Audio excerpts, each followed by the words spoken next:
Good morning. आज आपण पुढील कसोट्या बघणार आहोत. तर कालच्या लेक्चरमध्ये आपण बघितलं की 2ची कसोटी आहे, नंतर 3ची कसोटी, 4, 5, 6 आणि 7 या कंप्लीट झाल्या आहेत. नंतर आपण पुढील बघूया आता 8ची कसोटी. आता 8ची कसोटी बघा मित्रांनो काय आहे. 8ची कसोटी संख्येतील शेवटचे 3 अंक मिळून तयार होणाऱ्या संख्येस 8ने निशेष भाग जात असेल तर, किंवा ते शेवटील जे 3 अंक आहेत ते जर 0, 0, 0 असे असतील तर. म्हणजे 8ची कसोटी अगदी सोपी आहे बघा. साध्या सोप्या एक्झाम्पल घेऊन सांगतो मी तुम्हाला. शेवटचे 3 अंक मिळून तयार होणारी संख्या आपल्याला इथं बेरीज करायची नाही. जसं आपण बघितलं 3च्या कसोटीमध्ये आणि 9च्या कसोटीमध्ये सगळ्या संख्यांची आपण बेरीज करतो. आणि 4ची कसोटी सेम अशीच आहे जशी 8ची आहे. 4ची कसोटी आहे शेवटचे 2 अंक आणि 8ची कसोटीमध्ये आपण शेवटचे 3 अंक बघणार आहोत. ठीक आहे. नंतर आता शेवटचे 3 अंक हे एक एक्झाम्पल घेतलं आहे मी, 75,324. त्याच्यामध्ये शेवटचे 3 अंक आहे 324. फक्त ते बघायचे 324 आणि 324ला 8ने भाग जातो की नाही ते बघायचं आपल्याला. 8 1 8 16 24 8 चौक 32. ठीक आहे. 8 चौक 32 आणि हा 4 उरतो म्हणजे पॉईंटमध्ये आन्सर येणार आहे, म्हणून याला 8ने भाग जात नाही. त्याच्यानंतर आपण दुसरं एक्झाम्पल घेतले 43 म्हणजे 43,264. त्याच्यामध्ये जो 264 आहे शेवटचे 3 अंक बघायचे आपल्याला, डिवाइड बाय 8 नॉट 4. 4च्या कसोटीमध्ये आपण 4ने भाग दिला आहे, 8च्या कसोटीमध्ये आपण 8ने भाग देणार आहे. 8 1 8 8 2 16 8 3 24. किती उरले इथं 2 आणि 8 3 24. म्हणून जर या संख्येला जात असेल 8ने भाग तर या संख्येला देखील 8ने भाग जाईल. 8ची कसोटी आणि 4ची कसोटी सेम आहे. 4च्या कसोटीमध्ये आपण 2 अंक बघतो आणि 8च्या कसोटीमध्ये आपण 3 अंक बघतो, हे लक्षात ठेवायचं. त्याच्यानंतर पुढे आपण बघूया. एक क्वेश्चन आहे, खालीलपैकी कोणकोणत्या संख्येला 8ने निशेष भाग जाईल. तर प्रॅक्टिससाठी आपण पहिला एक्झाम्पल घेऊया 26,816. तर याच्यामध्ये काय बघणार आपण, 816 डिवाइड बाय 8 नॉट 4. 4च्या कसोटीमध्ये आपण 4ने भाग देतो, 8च्या कसोटीमध्ये आपण 8ने भाग देतो. 8 1 8, इथं 1 उरतो, 1 नाही आहे म्हणून आपण 0 घेणार. नंतर 16 येणार, 8 2 16. याला भाग जातो म्हणून याला देखील भाग जाणार आहे. ठीक आहे. बी बघूया 97,632. त्याच्यामध्ये 632 घेणार आपण. 632 भागिले 8. 8 1 8, 8 7 56, इथं उरले 7 आणि 8 9 72. ठीक आहे. यालाही देखील भाग जाईल 8ने. याला जातो 3 अंकी संख्येला जातो 8ने भाग आणि या पूर्ण संख्येला देखील 8ने भाग जाणार आहे. नंतर आपण बघूया 10,000. ठीक आहे. आता 10,000मध्ये शेवटचे अंक 3 0 आहेत म्हणून हे बघा इथं होतं 3 0 असतील तर 8ने निशेष भाग जातो, म्हणून याला देखील 8ने निशेष भाग जाईल.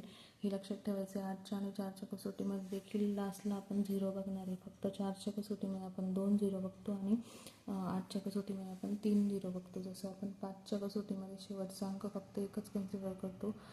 जर 0 असेल तर त्याला 5ने भाग जातो. आणि 10ची कसोटी पुढील आपण बघणार आहोत ते आपल्याला आपण डिस्कस करूया. नंतर लास्ट वन आहे 88,888 888 डिवाइड बाय 8. तर याला देखील भाग जाणार आहे.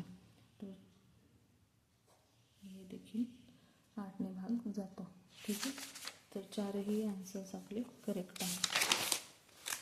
प्रॅक्टिससाठी एक्झाम्पल घेते, एकापेक्षा अधिक ऑप्शन्स करेक्ट येत आहेत. आता बघूया आपण 9ची कसोटी. 9ची कसोटी बघूया. आता 9ची कसोटी आणि 3ची कसोटी अगदी सेम आहे. संख्येतील सर्व अंकांच्या बेरजेला 9ने निशेष भाग जात असेल तर. संख्येतील सर्व अंकांच्या बेरजेला म्हटलं इथं आता बेरीज करायची आहे. मी कालच सांगितलं होतं की 3च्या कसोटीमध्ये फक्त बेरीज करायची आहे. 4च्या कसोटीमध्ये आपल्याला तसेच फक्त शेवटचा हा अंक बघायचे आहे 2. तशीच 8ची कसोटी. 8च्या कसोटीमध्ये फक्त 3 अंक बघायचे आहे, बेरीज करायची नाही. 9 आणि 3च्या कसोटीमध्ये मात्र जर विषम संख्या असेल तर लक्षात ठेवायचं बेरीज करायची असते. तर ह्या अंकांची सगळ्यांची बेरीज करायची. जे आन्सर येईल त्याला जर 9ने निशेष भाग जात असेल तर ह्या पूर्ण संख्येला देखील 9ने निशेष भाग जाईल. मग आपण बघूया इथे सगळ्यांची बेरीज केली या. हे बघूया 7 आणि 4 11, 11 आणि 5 16, 16 आणि 3 19, 19 आणि 6 25. ठीक आहे, 25. तर 25ला 9ने भाग जाईल का? नाही जाणार. सो या देखील संख्येला भाग जाणार नाही 9ने. पुढे आपण बघूया क्वेश्चन्स. खालीलपैकी कोणकोणत्या संख्येला 9ने निशेष भाग जाईल? आता त्याच्यामध्ये आपण ॲडिशन करून बघूया. इथे फर्स्टवाला आहे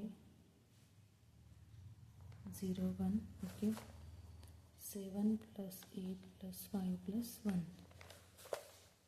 7 आणि 8 15, 15 आणि 5 20 आणि 21. त्याला 9ने भाग जाणार नाही म्हणून याला देखील 9ने भाग जाणार नाही. त्याच्यानंतर आपण दुसरं बघूया 4 + 8 5 + 5. 8 आणि 8 16, 16 आणि 4 20, 20 आणि 10 30. याला देखील नाही. याला 30ला 9ने भाग 30ला 9ने भाग जाणार नाही म्हणून या देखील संख्येला 9ने भाग जाणार नाही. ठीक आहे, पुढची संख्या आपण बघूया 5022 0. 5 + 2 + 2 हा येईल 9 म्हणून याला 9ने भाग जातो म्हणून या देखील संख्येला 9ने भाग जाणार आहे. नंतर आपण बघूया लास्ट एक्झाम्पल 5 + 8 + 9 + 3 + 2 = 2. तर आपण बघूया 5 आणि 8 13, 13 आणि 3 16, 16 आणि 2 18, 18 आणि 9 27. ठीक आहे, आता 9ने भाग जातो याला म्हणून या देखील संख्येला 9ने भाग जाणार आहे. म्हणून याच्यामध्ये दोघांना या 9ने भाग जातो, या दोन 9ने भाग जात नाही. 9ची कसोटी आपण इथे बघितली. ठीक आहे, नंतर आपण पुढे बघूया 10ची कसोटी. आता 10ची कसोटी मी इथे लिहिली नाही आहे, एकदम सोपी आहे. फक्त लास्टवाला डिजिट आपण 10मध्ये 0 आहे. तशाच पद्धतीने ज्या कोणत्या संख्येच्या शेवटी 0 येणार आहे त्याला देखील 10ने 10ने भाग जातो. आणि इथे शेवटी 0 आहे, याला जाईल. याला नाही जाणार कारण शेवटी इथे 5 आहे, 0 नाही. इथे 0 आहे, याला जाईल. आणि इथे 5 आहे, याला नाही जाणार. ठीक आहे, एकदम सोपी आहे 10ची कसोटी. फक्त लास्टवाला डिजिट आपल्याला 0 बघायचा आहे. नंतर 11ची कसोटी. आता 11ची कसोटीमध्ये काय बघणार आहोत? 11ची कसोटी जशी 7ची कसोटी थोडीशी वेगळी आहे. 7च्या कसोटीमध्ये आपण बघितलं आहे की 7ची कसोटी काय बघितली आहे आपण, शेवटचा जो अंक आहे त्याचा डबल करून जो उरलेला अंक असतो सुरुवातीचा त्या दोघांचा फरक. जर त्या दोघांचा फरक 0 आला किंवा काय बघितलं होतं 7च्या कसोटीमध्ये 0 आणि 7ची कसोटी तुम्हाला परत रिवाईज करून सांगते. इथे आहे 7ची कसोटी.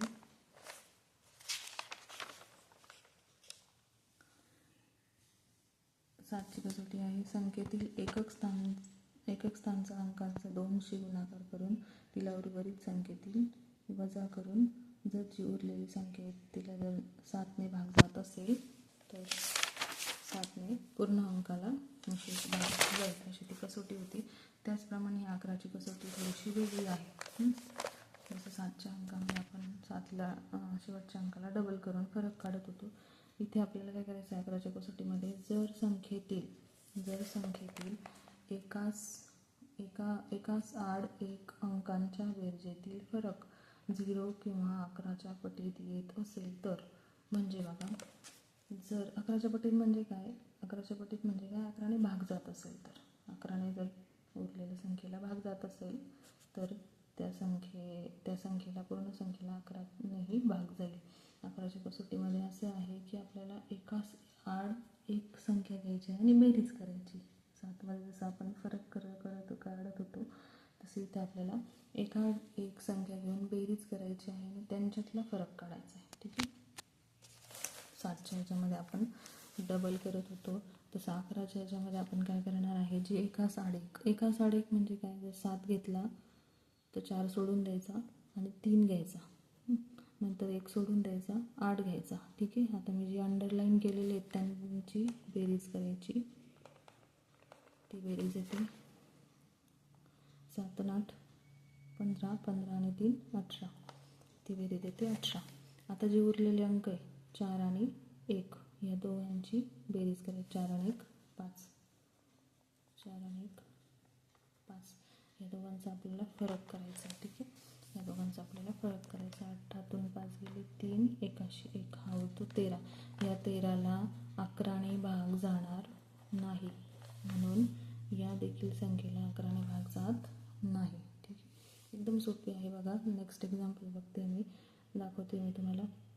1 आड 1 म्हणजे पहिली संख्या घ्यायची, दुसरी सोडून द्यायची, तिसरी घ्यायची, चौथी सोडून द्यायची, पाचवी घ्यायची.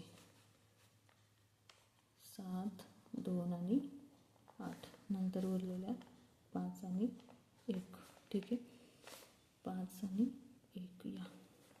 आता आपण काय करणार आहे, 7 आणि 2 9, 9 आणि 8 17, 17 आणि हे 6.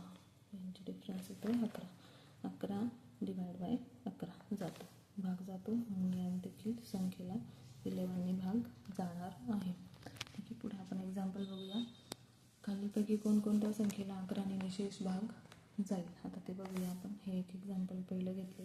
याच्यामध्ये आपण 1 आड 1 संख्या घेणार आहे. 1 आड 1 संख्या म्हणजे एक संख्या सोडून 1, 2 आणि 3.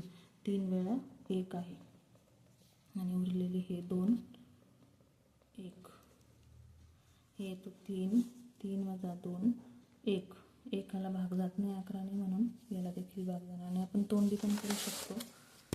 जर प्रॅक्टिस झाली आपली तर नंतर आपल्याला तोंडीही करता येईल. हे बघा, हे 1 आड 1, हा एक नंबर, हा एक नंबर, हा एक नंबर. या तिघांची आपण ॲडिशन केली. 6 आणि 2 8, 8 आणि 3 11. यांचे ते 11 वजा हे 4 आणि हे 7. किती झाले? 4 आणि 7 11. 0. बाकी जर 0 आली तर याला देखील 11ने भाग जातो, कारण कसोटीमध्ये दिलेलं आहे. बघा इथं, जर संख्येतील 1 आड 1 अंकांच्या बेरजेतील फरक 0 किंवा 11च्या पटीत म्हणजे 11ने भाग जात असेल. 0 आहे म्हणून इथेही 0 आहे फरक, याला देखील 11ने भाग जाणार आहे. नंतर आपण पुढची संख्या बघूया. 1 2 3 4 अशा 4 संख्यांची बेरीज बघायची. 1 आड 1 एक संख्या सोडून घेतली. 8 9 7 आणि 5. उरलेले काय? 2 1 आणि 4. 2 1 आणि 4 या सगळ्यांची बेरीज. 8 9 17, 17 आणि 7 17 आणि 7 23, 23 आणि 5 23 आणि 5 28. ठीक आहे. नंतर 2 आणि 1 3, 3 आणि हे 4 7. याची 21. 21ने भाग जाईल का इथे? 11ने भाग जाईल का? नाही. सो या संख्येला 11ने भाग जाणार नाही. त्याच्यानंतर शेवटचे आपण बघूया. याच्यामध्ये 1 आड 1 येणारी आहे हे अंक 9 6 आणि 8. उरलेले जे आहे ते हे 3 3 4 नंतर आहे 5. ओके. 9 6 15, 15 आणि 8 23. त्यानंतर हे 7 आणि 5 12. याच्यातून 1 आणि हे पण 1. 11ने भाग जातो आणि याला देखील 11ने भाग जातो. ठीक आहे. हे तुम्हाला समजलं असेल. आता लक्षात आलं 11ची कसोटी. आता या कसोट्या लक्षात कशा ठेवणार बघूया. कसोट्या लक्षात कशा ठेवणार? लक्षात ठेवण्यासाठी आपल्याला बघायचे फक्त 3 आहे. 3 सूत्र आहे. शेवटचे अंक, अंकांची बेरीज आणि 1 आड 1 येणारी संख्या. आता शेवटचे अंक कशामध्ये बघितले आपण? 2च्या कसोटीमध्ये. 2च्या कसोटीमध्ये बघितलं आपण, जर शेवटचे अंक सम येत असतील तर 2ने भाग जातो. नंतर 5ची आपण बघितली, 0 आणि 5 येत असेल तर 5ने भाग जातो. 10ची बघितली आपण, शेवटचा अंक जर 0 असेल तर 10ने भाग जातो. 4च्या कसोटीमध्ये आपण शेवटचे 2 अंक बघितले, जर शेवटच्या 2 अंकांना 4ने भाग जात असेल तर त्या संख्येला 4ने भाग जातो. नंतर आपण 8ची कसोटी बघितली. जर शेवटचे 3 अंकांना 8ने भाग जात असेल तर पूर्ण संख्येला 8ने भाग जाईल. नंतर आपण अंकांची बेरीज करून बघितली. अंकांची बेरीज कशामध्ये बघितली? विषम संख्या. लक्षात ठेवण्यासाठी अजून सोपं की विषम संख्या म्हणजे आता तुम्ही म्हणावी तर 5 आहे, विषम आहे, तर ते पकडायचं नाही, ते लक्षात ठेवायचं. 5ला आपण 5 आणि 0 लास्टवाली संख्या. नंतर अंकांची बेरीज 3 आणि 9 साठीच आहे. आता 3 आणि 9 साठी काय आहे? सगळ्या अंकांची बेरीज करायची. सगळ्या अंकांची बेरीज करून 3 किंवा 9ने भाग जात असेल तर त्या 3 किंवा 9ने भाग जात असेल त्या पूर्ण संख्येलाही 3 आणि 9ने भाग जाईल. नंतर एकासाड एक अंक जे येतील त्यांची बेरीज करून नंतर आपण काय केलं? एकासाड एक संख्या घेतल्या, बेरीज करून जो फरक येईल तो 0 किंवा 11च्या पटीत असेल तर 11ने भाग जाईल. आणि 7ची कसोटी लक्षात ठेवायची आहे. 7ची कसोटी शेवटचा अंक आपल्याला डबल करायचा आहे आणि डबल करून नंतर मग आपल्याला ते फरक काढायचा आहे उरलेल्या संख्येतून. आणि जे उरलेल्या संख्येतून जे आन्सर येईल त्याला जर 7ने भाग जात असेल तर त्या संख्येला देखील 7ने भाग जाईल. आज मी जे काही घेतलं आहे ते समजलं असेल अशी अपेक्षा करते. जर काही प्रॉब्लेम्स असतील तर कमेंट बॉक्समध्ये नक्की कमेंट करा. मी पुढील आज जसं विभाज्यतेच्या कसोट्या कंप्लीट केल्या आहे, पुढील टॉपिक घेऊया पुढच्या लेक्चरमध्ये.